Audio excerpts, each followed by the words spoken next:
دشمنی کی ہے ہمارے ساتھ، ایک آدمی نے جس طرح کی دشمنی کی ہے، میں سمجھتا ہوں کہ میں نے 50 سال سے قوم مجھے جانتی ہے، مجھے کبھی اس طرح کا احساس نہیں ہوا جس طرح کہ ایسے کہ میں کوئی غدار ہوں ملک کا، کوئی ملک دشمن ہوں۔ اس طرح کی ہمارے پر اور میری پارٹی کہ ہمارا قصور کیا تھا؟ ہمارا قصور یہ تھا کہ ہمیں ہٹا کے جو چوروں کا ٹولہ ہمارے اوپر مسلط کیا گیا وہ ہم قبول نہیں کر رہے تھے، اور وہ یہ قوم قبول نہیں کر رہی تھی۔ واضح ہو گیا کہ قوم ساری، جب کبھی پاکستان کی قوم اس طرح خود نہیں سڑکوں پہ نکلی جو اس باری ان 8 مہینے میں نکلی ہے، اور بار بار نکلتی گئی، ایک پیغام دے رہی تھی، ساری قوم ایک پیغام دے رہی تھی کہ ہم ان چوروں کے ٹولے کو ہم نہیں قبول کرتے، یہ امپورٹڈ حکومت نامنظور ہے۔ ساری قوم پیغام دے رہی تھی، اور قوم یہ بھی کہہ رہی تھی کہ دیکھیں ایک ہی طریقہ اس میں سے نکلنے کا، الیکشنز کرواؤ۔ سروے کے مطابق 70% پاکستانیوں نے، آج 70% پاکستانی کہتے ہیں کہ ملک کا مسائل کا حل الیکشنز ہے، صاف اور شفاف الیکشنز۔ لیکن ایک آدمی، اور وہ کون تھا جس کو ارشد شریف شہید کہتا تھا، وہ کون تھا؟ وہ ایک آدمی وہ فیصلہ کر بیٹھا تھا کہ جناب میں نے اس پارٹی کو ختم کرنا ہے، عمران خان کو ختم کرنا ہے، ڈسکوالیفائی کسی طرح کرنا ہے، کیسز کرنے ہیں، میری پارٹی کے اوپر کیسز کرنے ہیں، میرے لوگوں کے اوپر۔ آج میں اپنے پاکستانیوں سے یا نعبدو و ایاک نستعین، آج میں اپنے پاکستانیوں سے جو پنجاب کی صورتحال ہے اس کے اوپر بات کرنا چاہتا ہوں کہ ایک عجیب سا ماحول بنا ہوا ہے کہ پہلے سب تیار تھے کہ جی اسمبلی ڈیزالو کرو، نون لیگ کے وزیر کہہ رہے تھے اسمبلیاں ڈیزالو کرو اور ہم تیار ہیں الیکشن کے لیے، اور ہمیں بار بار چیلنج کیا جا رہا تھا۔ تو جب ہم نے اسمبلیاں ڈیزالو کرنے کا فیصلہ کیا اور آگے بڑھے تو ایک نہیں 2 عدم اعتماد آ گئی کہ اعتماد کی بھی ووٹ لو اور عدم اعتماد کی بھی ووٹ لو۔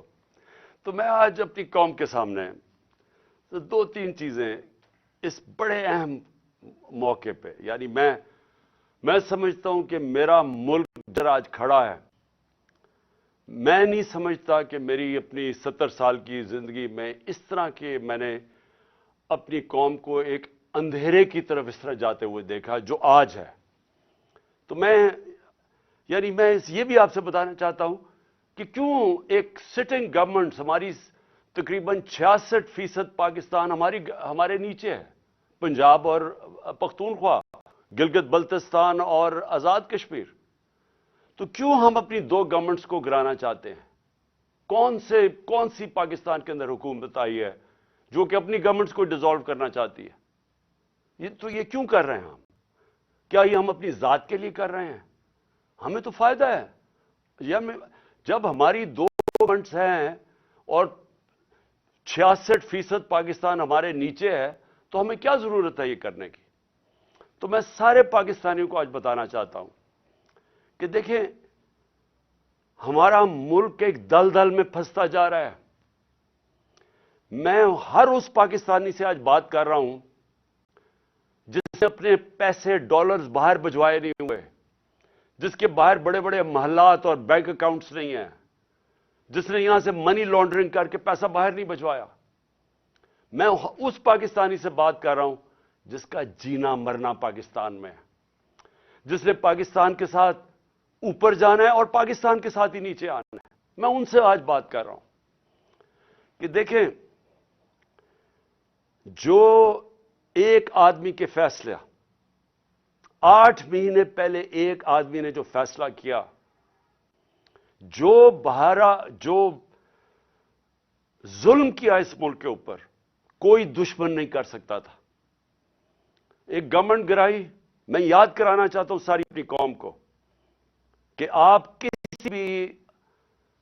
کسی بھی گوگل کر لیں، پاکستان اکنامک سروے دیکھ لیں، کوئی بھی دیکھ لیں کہ جو گورنمنٹ گرائی گئی تھی وہ اس ملک کی تاریخ کے اندر سب سے زیادہ گروتھ ریٹ تھی، یعنی بڑھ رہی تھی، ترقی کر رہی تھی، دولت میں اضافہ ہو رہا تھا 5.6% اور 6% چوتھے سال، تیسرے سال 5.7 اور چوتھے سال 6%۔ یہ سوائے مارشل لاء کے زمانے میں جبکہ امریکی ڈالر آ رہا تھا کیونکہ ہم ان کے حمایتی تھے، کبھی اس طرح کی ملک ترقی نہیں کر رہا تھا جس گورنمنٹ کو گرایا ایک آدمی نے۔ اور اس نے جو فیصلہ کیا، آج یہ 8 مہینے کے بعد ہم آج ادھر کھڑے ہیں جدھر آپ کسی شعبے سے، طبقے سے پوچھ لیں، بزنس مین سے پوچھ لیں، تاجروں سے پوچھ لیں، ایکسپورٹر سے پوچھ لیں، کسانوں سے پوچھ لیں، مزدوروں سے پوچھیں، تنخواہ دار لوگوں سے پوچھ لیں، کوئی پاکستان کا طبقہ، ریل اسٹیٹ والا پوچھ لیں کہ کدھر پاکستان کھڑا تھا 8 مہینے پہلے اور کس اندھیرے کے اندر آج پاکستان جا رہا ہے۔ اور ہم کیوں اپنی گورنمنٹ کا سوچ رہے ہیں گرانے کا، اور کیوں ہم یہ ڈیزالو کرنے کا ہم نے کیوں فیصلہ کیا؟ کیونکہ ہمیں خوف ہے کہ اگر اس ملک میں جلدی الیکشن نہ کروائے گئے، یہ ملک جس تیزی سے تباہی کی طرف جا رہا ہے سب کے ہاتھ سے نکل جائے گا۔ میں آج اپنے سارے اداروں سے بات کر رہا ہوں، اپنی عدلیہ سے، اپنی ملٹری اسٹیبلشمنٹ سے، اپنے بیوروکریٹ سے، میں ہر طبقے سے آج بات کر رہا ہوں کہ یہ عمران خان کی جنگ نہیں ہے، یہ ہم سب کی جنگ ہے۔ ہاں، میں ان کی جنگ نہیں ہے جن کے پیسے باہر پڑے ہوئے ہیں، جن کی دولت باہر پڑی ہے، جو آتے ہیں پاکستان میں ڈیل کرتے ہیں، این آر او کرتے ہیں، پاکستان آ جاتے ہیں، اور یہاں سے جب لوٹ مار ہو جائے اور پکڑنے کی کوئی حساب کوئی پوچھتا تھا، کوئی احتساب ہوتا تو باہر بھاگ جاتے ہیں اور پھر ڈیل کر کے واپس آ جاتے ہیں۔ ان کے علاوہ میں باقی پاکستانیوں سے آج بات کر رہا ہوں۔ دیکھیں، ہم نے بڑے مشکل 8 مہینے گزارے ہیں۔ میں نے اس طرح، یہ میں بار بار کہتا ہوں، جو مجھے ایک آدمی نے جس طرح کی دشمنی کی ہے ہمارے ساتھ، ایک آدمی نے جس طرح کی دشمنی کی ہے، میں سمجھتا ہوں کہ میں نے 50 سال سے قوم مجھے جانتی ہے، مجھے کبھی اس طرح کا احساس نہیں ہوا جس طرح کہ ایسے کہ میں کوئی غدار ہوں ملک کا، کوئی ملک دشمن ہوں۔ اس طرح کی ہمارے پر اور میری پارٹی کہ ہمارا قصور کیا تھا؟ ہمارا قصور یہ تھا کہ ہمیں ہٹا کے جو چوروں کا ٹولہ ہمارے اوپر مسلط کیا وہ ہم قبول نہیں کر رہے تھے، اور وہ یہ قوم قبول نہیں کر رہی تھی۔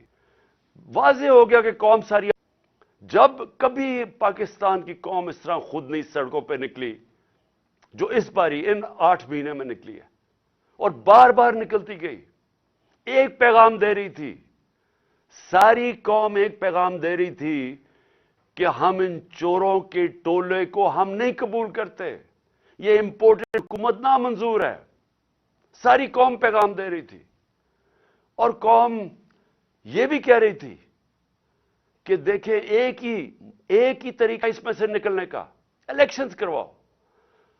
سروے کے مطابق 70% پاکستانیوں نے، آج 70% پاکستانی کہتے ہیں کہ ملک کا مسائل کا حل الیکشن ہے، صاف اور شفاف الیکشنز۔ لیکن ایک آدمی، اور وہ کون تھا جس کو ارشد شریف شہید کہتا تھا، وہ کون تھا؟ وہ ایک آدمی وہ فیصلہ کر بیٹھا تھا کہ جناب میں نے اس پارٹی کو ختم کرنا ہے، عمران خان کو ختم کرنا ہے، ڈسکوالیفائی کسی طرح کرنا ہے، کیسز کرنے ہیں، میری پارٹی کے اوپر کیسز کرنے ہیں، میرے لوگوں کے اوپر، جو شہباز گل سے کیا گیا، جو اعظم سواتی سے کیا گیا، جو جمیل فاروقی، جو ارشد شریف جیسے لوگ، جو یہ سمجھتے تھے کہ ہماری حمایتی ہیں، یا وہ ہمارے لیے لکھ رہے ہیں یا ہمارے لیے بول رہے ہیں، ان سب پہ تشدد کیا گیا۔ سوشل میڈیا کے لوگوں کے اوپر جو کیا گیا، ظلم کیا گیا، اور پھر مجھے آخر میں پلان بنایا گیا کہ مجھے راستے سے ہٹایا جائے. جب پتا چلا کہ کوئی کیس بھی کام نہیں کر رہا, الیکشنز دھاندلی کے باوجود بھی ہم جیت رہے ہیں, تو پھر فیصلہ کیا گیا کہ مجھے مار کے راستے سے ہٹایا جائے.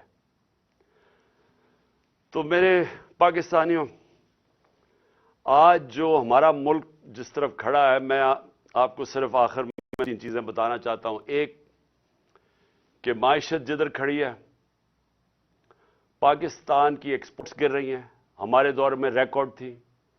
پاکستان جو باہر سے پیسے ڈالرز بھیجتے تھے, ریمیٹنسز بیرون ملک پاکستانی, وہ گر رہے ہیں. پاکستان کی جو ٹیکس کلیکشن ہے وہ کم ہوتی جا رہی ہے, جو ریکارڈ تھی ہمارے دور میں. پاکستان کی انڈسٹری, اور انڈسٹری اٹھانا اتنے سالوں کی ہماری انڈسٹری اوپر آ رہی تھی, اور یہ کرونا کے باوجود انڈسٹری اوپر آ رہی تھی. اصل تو نوکریاں انڈسٹری دیتی ہے, اصل تو ایک قوم کی دولت کے اندر اضافہ انڈسٹریز دیتی ہیں. اصل ہماری جو ایکسپورٹس بڑی ہیں وہ ٹیکسٹائل انڈسٹری کی وجہ سے بڑی ہے. تو ہماری انڈسٹری بڑھ رہی تھی. آج ہماری انڈسٹری 0 سے نیچے چلی گئی ہے. آج فیکٹریاں بند ہو رہی ہیں, آج مزدور بے روزگار ہو رہے ہیں. آج جب آپ کی ایکسپورٹس اور ریمیٹنسز جب گرنی شروع ہوتی ہیں تو ڈالر کم آ رہے ہیں, لیکن ڈالر کے قرضے بڑھتے جا رہے ہیں. اور آج ہمارے پاس خوف ہے کہ ہماری اب قرضوں کی قسطیں ادا کرنے کے لیے ہمارے پاس ڈالر نہیں ہے. آج ایل سیز نہیں کھل رہی, امپورٹس روکی ہوئی ہیں, اور آگے کوئی روشنی نہیں نظر آئی. آگے کسی طبقے کو کوئی روشنی نہیں نظر آ رہی. امید ختم ہو گئی ہے پاکستان میں.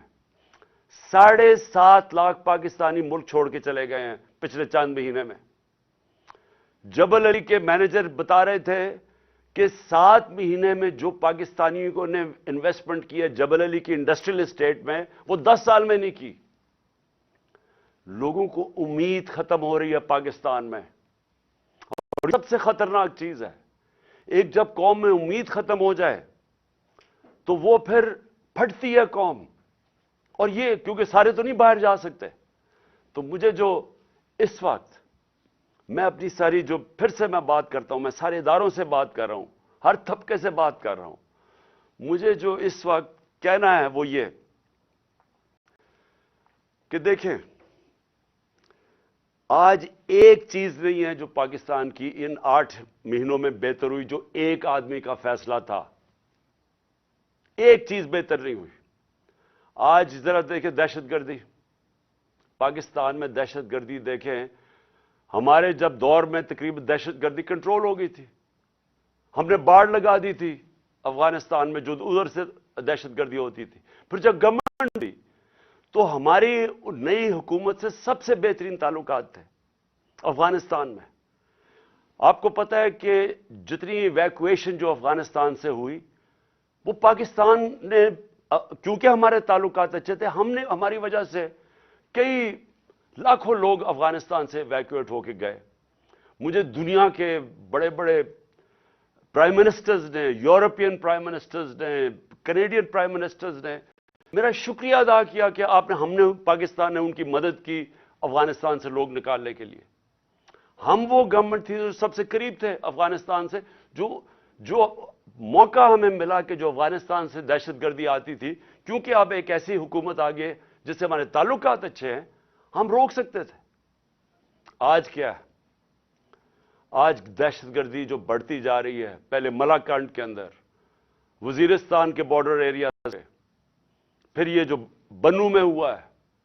اور میں آج اپنی ساری قوم کی طرف سے زرار کمپنی کے کمانڈوز کو سلام پیش کرتا ہوں کہ آپ نے اپنی جان کی پرواہ نہیں کی ہماری حفاظت کرنے کے لیے. لیکن میں سوال یہ پوچھتا ہوں کہ کدھر ہے ہماری فورن پالیسی؟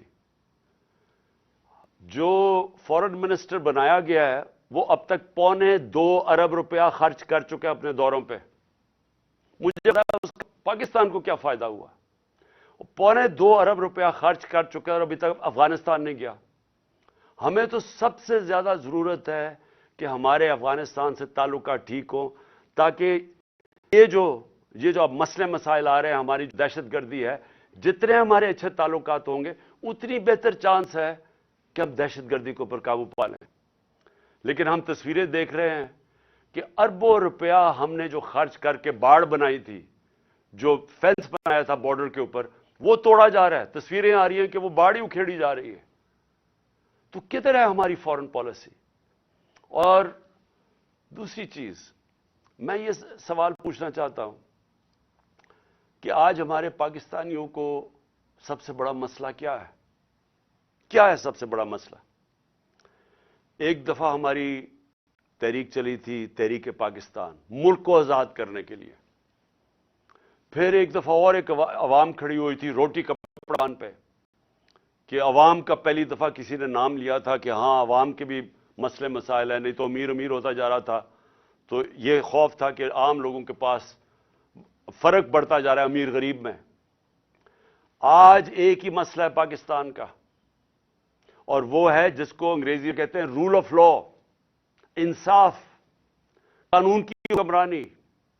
یہ جنگ جب تک ہم اب یہ جنگ نہیں لڑیں گے، اور میں اپنی ساری قوم کو کہہ رہا ہوں، جب تک ہم یہ جنگ نہیں لڑیں گے، ہمارے ملک کا اب کوئی مستقبل نہیں ہے۔ اللہ نے ہمارے اوپر ایک چیلنج دے دیا ہے کہ اگر تمہیں پاکستانیوں اپنے آپ کو بچانا ہے تو انصاف قائم کرو۔ اور انصاف کیا ہے؟ انصاف کا مطلب یہ ہے کہ قانون کے اوپر کوئی نہیں ہے۔ میں جو بار بار حدیث آپ کو بتاتا ہوں، نبی صلی اللہ علیہ وسلم نے تقریباً 1500 سال پہلے کہہ دیا تھا کہ طاقتور اگر چوری کرے اور اسے نہ پکڑو اور کمزور کو جیل میں ڈالو، چور کو، وہ قوم تباہ ہو جاتی ہے۔ ہم تباہی کی طرف جا رہے ہیں اگر ہم اس ملک میں انصاف نہیں قائم کرتے۔ آپ کے سامنے اعظم سواتی ہے، کس چیز کے اوپر اس کو سزا مل رہی ہے؟ کہ کیا اس نے کہا کہ جنرل باجوہ نے این آر او 2 دیا ہے؟ کیا اس کے اوپر سزا مل رہی ہے ایک سینیٹر کو کہ اس کو ظلم کیا؟ اس کو جو یعنی کوئی تصور کر سکتا ہے کہ ایک 75 سالہ آدمی، ایک معتبر، ایک شہری جس نے باہر پیسے بنا کے پاکستان آیا ہے، اپنی انویسٹمنٹ کی ہے، اس سے جس طرح انہوں نے مارا بچوں کے پوتوں کے سامنے، اور پھر اس کو جو ننگا کیا، پھر اس کی بیوی کے سامنے گندی ویڈیو ڈالی، ہمیں یعنی میں سوچتا ہوں کہ اللہ ہم کتنا اور گریں گے؟ یہ جس ایک آدمی نے فیصلہ کیا ان چوروں کو مسلط کرنے کا، ہمارے سے یہ چور ہضم کروانے میں ہم کتنا اور نیچے گریں گے؟ کیا کیا نہیں ہوا کہ گندی ویڈیوز، کوئی آڈیوز نکل رہی ہیں، بچے ہمارے دیکھ رہے ہیں، سارے سوشل میڈیا پہ گند دیکھ رہے ہیں، صرف اس لیے کہ کسی طرح بلیک میل کیا جائے، بس کسی طرح یہ ہم ان چوروں کو ہضم کر لیں، کہ ہم کہیں جی یہ جو چور اوپر آپ نے مسلط کیے ہیں، جنہوں نے 30 سال سے ملک کو لوٹ رہے ہیں، وہ لوگ جو کہ 60% سے زیادہ کیبنٹ ضمانت پہ ہے، کرپشن پہ، اور وہ جو کہ ہر روز کیبنٹ بڑھتی جا رہی ہے، ایک طرف ان کے اوپر خزانہ خرچا جا رہا ہے، پنجاب کے کوئی 170 ارب دینے ہیں، ادھر پختونخوا، اب پختونخوا کی حکومت کو ذمہ دار ٹھہرا رہے ہیں دہشت گردی کا، پیسے تو دیے نہیں ان کو۔ ہم نے کیوں زیادہ پرانا قبائلی علاقے کے لیے ہم نے کیوں سب سے زیادہ پیسے دیے تھے پرانے قبائلی علاقے کو، مرج ڈسٹرکٹس کو؟ کیونکہ ہمیں تب بھی پتا تھا کہ اگر ہم نے وہاں ڈیولپمنٹ نہ کی اور وہاں مدد نہ کی، کیونکہ جو سب سے زیادہ وار آن ٹیرر میں علاقہ متاثر ہوا تھا، وہاں پھر سے مسئلے شروع ہو جائیں گے۔ انہوں نے ہمیں پیسے نہیں دیے، پختونخوا حکومت کو پیسے نہیں دیے، ان کے تنخواہوں کے لیے ان کے پاس پیسے نہیں ہیں، گلگت بلتستان والے وہ کہہ رہے ہیں ان کو پیسے نہیں دیے، آزاد کشمیر گورنمنٹ کہہ رہی ہے وہ پیسے نہیں دیے، پنجاب جس طرح میں نے کہا وہ کہہ رہے ہیں 170 ارب روپیہ نہیں دیا۔ تو اگر پختونخوا میں پیسے نہ خرچ کیے گئے اور یہ جو مرج ڈسٹرکٹس کے اندر پولیسنگ کے اوپر نہ انہوں نے اس وقت انویسٹمنٹ نہ کی، نوکریاں نہ وہاں ملی، اگر خدا نہ خواستہ پھر سے وہاں دہشت گردی شروع ہو گئی، میں آج آپ کو یہ کہہ رہا ہوں کہ ہمارے ملک کے آگے جو پہلے ہی ہمارا ملک کے معاشی حالات کبھی بھی اتنے برے نہیں تھے. خدا نہ خواستہ اگر دہشت گردی شروع ہوگی تو سب کے ہاتھ سے نکل جائے گا. تو آخر میں صرف یہ کہنا چاہتا ہوں کہ یہ جو پنجاب میں مذاق ہو رہا ہے، ہم اپنی حکومت سے ڈیزالو کر رہے ہیں. یہ ہمارا آئینی حق ہے کہ ہم الیکشنز کروائیں. کیوں رہے ہیں الیکشن سے؟ یہ ہم خود اپنی 2 حکومتوں کے اندر الیکشن کروانے کے تیار ہیں. یہ کیوں اتنا زیادہ تماشا؟ کبھی گورنر رول لگا دو، کبھی کہا جی ہم چیف منسٹر کو ہٹا دیں گے. یہ کیوں کہہ رہے ہیں؟ کیونکہ یہ ڈرے ہوئے ہیں عوام سے، یہ الیکشن سے بھاگے ہوئے ہیں.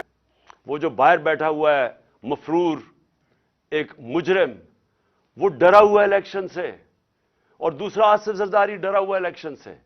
انہوں نے اتنی زیادہ چوری کی ہے اس ملک کی کہ ان کو خوف آیا ہوا ہے. ساری ان کا ایک 1 پوائنٹ ایجنڈا ہے چوری بچانے کے لیے. پہلے چوری کرو پھر اس چوری کو بچاؤ. پہلے چوری کر کے ملک کو نقصان پہنچاؤ، پھر چوری بچانے میں ملک کو نقصان پہنچاؤ. انہوں نے جو امینڈمنٹ پاس کی ہے پارلیمنٹ میں، انہوں نے وائٹ کالر کرائم اس کو لائسنس دے دیا ہے. آج انہوں نے ناممکن کر دیا ہے کہ جو پیسے والے آدمی کرے گا، ناممکن ہے کہ آپ اس کو پکڑ سکیں گے. نیب کے قوانین انہوں نے ایسے بنا دیے ہیں کہ انہوں نے لائسنس دے دیا چوری کے لیے. اپنے آپ کو بچانے کے لیے ملک کا بیڑا غرق کیا انہوں نے. اور آج سوال کیا ہے کہ ساری قوم کو پتہ ہے، سارے چاہے وہ اکانومسٹ ہے، چاہے وہ بزنس مین ہے، چاہے وہ پروفیشنلز ہیں، سب کو پتہ ہے کہ اس وقت اس دلدل سے نکلنے کا صرف ایک راستہ ہے، صاف اور شفاف الیکشن. لیکن یہ جو 2 چور ہیں اور ان کے ساتھی جو ہیں، یہ الیکشن نہیں ہونے دیں گے. اپنی ذات کے لیے ملک کی ان کو کوئی فکر نہیں ہے، کیونکہ ان کا پیسہ باہر پڑا ہے. ان کو کوئی فکر نہیں ہے کہ اگر ملک نیچے جاتا ہے انہوں نے باہر بھاگ جانا ہے. میں پھر سے آخر میں اپنے اداروں سے پوچھتا ہوں کہ کیا آپ کو ملک کی فکر ہے یا نہیں فکر؟ میں آپ سے پوچھ رہا ہوں، سارے اداروں سے جن کا سٹیک پاکستان میں ہے. میں ان کی بات نہیں کر رہا جن کا سٹیک ملک سے باہر ہے. جن کا سٹیک آج پاکستان میں ہے، میں آپ سب سے سوال پوچھ رہا ہوں، کیا آپ کو آج فکر کرنی چاہیے یا نہیں کہ ہمارا ملک تیزی سے جا رہا ہے، وہ ادھر پہنچ جائے گا جدھر خدا نہ خواستہ ہم سب کے ہاتھ سے نکل جائے گا. جتنی جلدی اس ملک میں الیکشن کروائیں، ہم اتنی جلدی اس ملک کو ایک موقع ملے گا ہمیں کہ نکلنے کا اس دلدل سے. جب تک سیاسی استحکام نہیں آتا، پولیٹیکل سٹیبلٹی نہیں آتی، اکنامک سٹیبلٹی نہیں آ سکتی. اس وقت نہ باہر کے ملکوں کو، نہ باہر کی فائنینشیل انسٹیٹیوشنز کو کوئی اعتماد رہ گیا ہے اس گورنمنٹ کے اوپر، نہ اس ملک کے انویسٹرز اور بزنس مین کو اعتماد رہ گیا اس حکومت کے اوپر.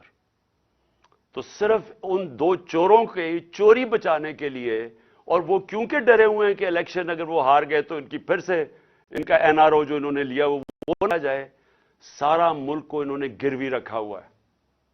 تو میں آج سارے پاکستانیوں کو اپیل کر رہا ہوں، یہ مسئلہ اس وقت نکلنے کا اس عذاب میں سے، اس دلدل میں سے صرف ایک ہے، صاف اور شفاف الیکشن. پاکستان زندہ باد.